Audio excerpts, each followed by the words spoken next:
Friends, आज हम लोग कंटेम्प्ररी इंडिया में प्रीवी पर्स की समाप्ति के बारे में पढ़ेंगे। प्रीवी पर्स थे जिसके अंतर्गत जब देशी रियासतों का विलय भारत में किया गया तो उनके जो शासक थे, बड़े सामंत थे, उनको कुछ विशेषाधिकार दिए गए, जिसके बदले उन्होंने अपनी रियासतों का विलय भारत में किया, जिसके अंतर्गत उनके जो महल थे, किले थे, भवन थे या कृषि भूमि थी आदि उनके पास भरपूर मात्रा में छोड़ दिए गए।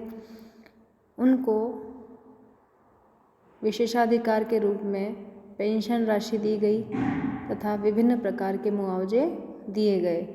साथ ही उनको स्वतंत्र भारत में उच्च पदों पर नियुक्ति की गई। इस तरह से कुल मिलाकर उनको जब विलय हुआ देशी रियासतों का तो कई प्रकार के विशेषाधिकार प्राप्त थे। लेकिन जो ये प्रीवी पर्स की व्यवस्था थी बच्चों, जो देखा जाए तो यह राजतंत्र और सामंतवाद का अवशेष थी और स्वतंत्र भारत के विकास के लिए यह स्थिति ठीक नहीं थी, क्योंकि देशी रियासतों के विलय के समय उनके पूर्व शासकों और राजघरानों के वारिसों को विशेषाधिकार तो दे दिए गए थे, लेकिन उनकी जो भूमिका थी स्वतंत्र भारत में, तो उसको देखकर इन विशेष दर्जे और वर्चस्व को समाप्त कर देना ही ठीक प्रतीत होता था। कांग्रेस भी शांतिपूर्ण तरीके से देशी रियासतों के शासकों को धीरे धीरे अप्रभावी बनाए जाने के पक्ष में थी, क्योंकि इसी के तहत इसी नीति पर चलते हुए देशी रियासतों के विलय को शांतिपूर्ण ढंग से करते हुए भारत सरकार ने मध्यम मार्ग का एक अनुसरण किया। भारतीय संघ में विलय हेतु भारत सरकार ने इन शासकों को विशेष दर्जा, विशेष अधिकार एवं मनमाने आर्थिक संसाधन प्रदान करने की घोषणा की। ऐसा इसलिए किया गया क्योंकि वो विलय पत्र पर हस्ताक्षर कर सकें और भारतीय संघ का भाग बन सकें। लेकिन शासकों को जो अधिकार दिए गए वो प्रजातांत्रिक मूल्यों के विपरीत थे, क्योंकि यहाँ के शासकों को लगभग 560 करोड़ रुपए वार्षिक पेंशन राशि के रूप में दिए जा रहे थे। साथ ही जैसे उनके किले थे, उनकी जो बड़ी मात्रा में कृषि भूमि थी, महल थे, वो उनके पास यथावत छोड़ दिए गए थे। कहीं कहीं राजाओं को उनकी सेना भी सौंप दी गई थी और कुछ सेना को भारतीय सेना का अंग बना दिया गया था। लेकिन स्वतंत्र भारत में इन शासकों पर किया जाने वाला खर्च भारतीय जनता और जो स्वतंत्रता सेनानी वर्ग था वो इसके लिए स्वीकार्य नहीं था उनके लिए सब कुछ करना। पूर्व शासक प्रजातांत्रिक शासन पद्धति के अंतर्गत भी अप्रासंगिक हो गए थे। अतः उनको एवं उनके वारिसों और पीढ़ियों के आर्थिक भार को ढोना राष्ट्र के हित में नहीं था। अतः जब इंदिरा गांधी के नेतृत्व में सरकार आई तो उन्होंने बैंकों के राष्ट्रीयकरण करने के बाद 1970-71 के वर्षों में पूर्व शासकों के प्रीवी पर्सों को समाप्त करने का महत्वपूर्ण कार्य किया। इन प्रीवी पर्स या विशेषाधिकारों की समाप्ति के पीछे क्या कारण थे, वो मुख्य हैं। पहला है पूर्व शासकों की राजनीतिक अप्रासंगिकता। जो प्रजातांत्रिक शासन प्रणाली है उसमें पूर्व शासकों की कोई राजनीतिक प्रासंगिकता नहीं रह गई थी। उन लोगों पर मुआवजे के रूप में, पेंशन के रूप में और विभिन्न खर्चों में काफ़ी सरकारी धन व्यय हो रहा था, जिसका कोई फल समाज को और राष्ट्र को नहीं मिल पा रहा था। और इसके साथ ही शासक जो थे वो देश के लिए कोई विशेष भूमिका अदा नहीं कर रहे थे। इसलिए जो पूर्व शासक थे उनके प्रीवी पर्सों या विशेषाधिकारों के विलय की धीरे धीरे मांग उठने लगी। जो स्वतंत्रता सेनानी वर्ग था, उस समय के प्रबुद्ध जन थे, वो इनके समाप्ति की मांग कर रहे थे। कांग्रेस के अंदर भी वामपंथी समाजवादी दलों के द्वारा इन अधिकारों की या प्रिवी पर्स की समाप्ति की मांग धीरे धीरे तेज कर दी गई। दूसरा है पॉइंट सामंतवाद का प्रतीक होना।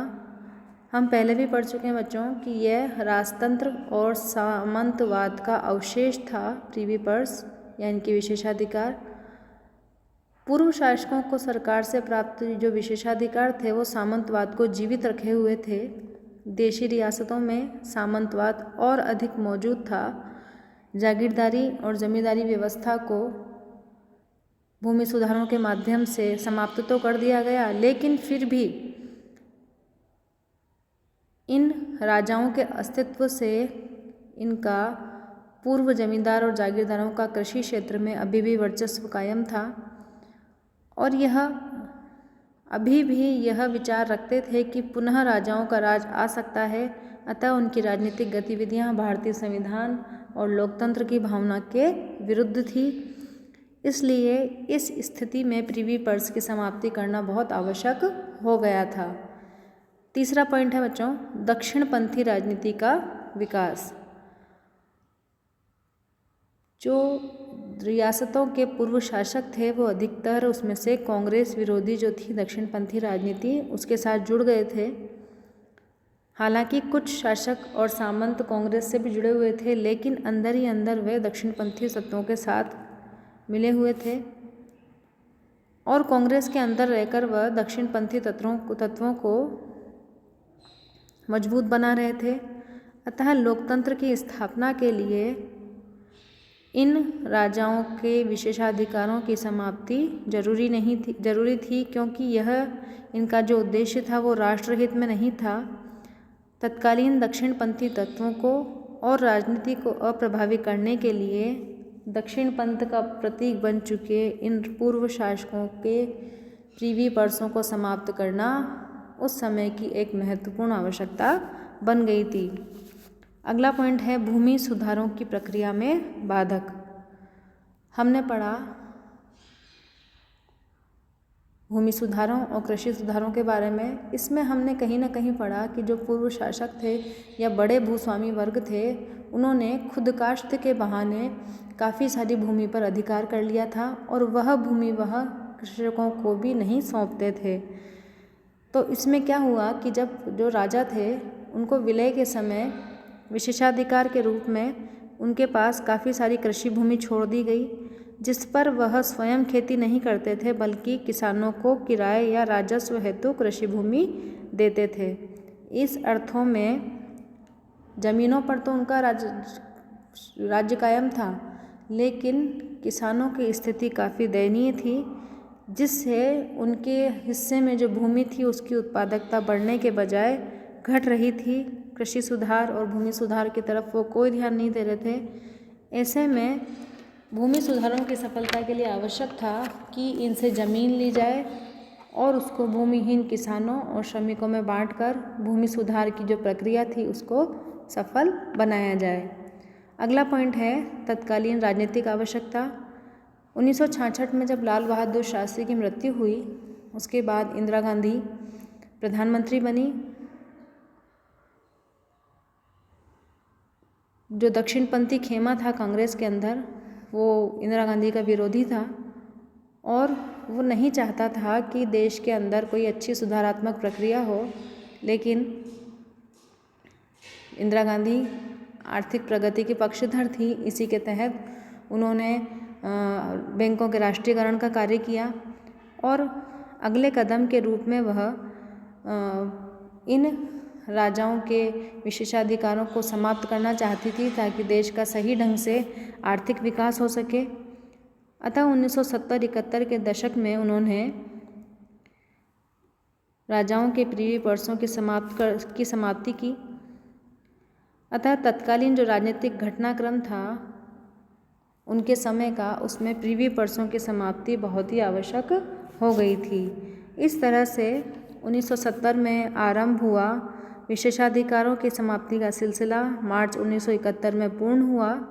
सामंतवाद के प्रतीक जो राजवाड़ा शासक थे उनका अस्तित्व पूर्णतः समाप्त कर दिया गया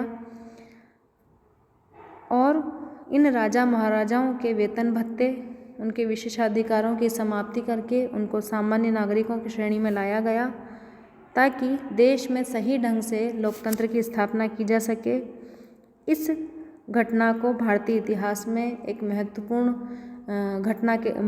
घटना के रूप में सदैव याद किया जाएगा, जिसने भारत की प्रगति के कार्य को आगे बढ़ाया और भारत के आर्थिक बोझ को भी कम किया।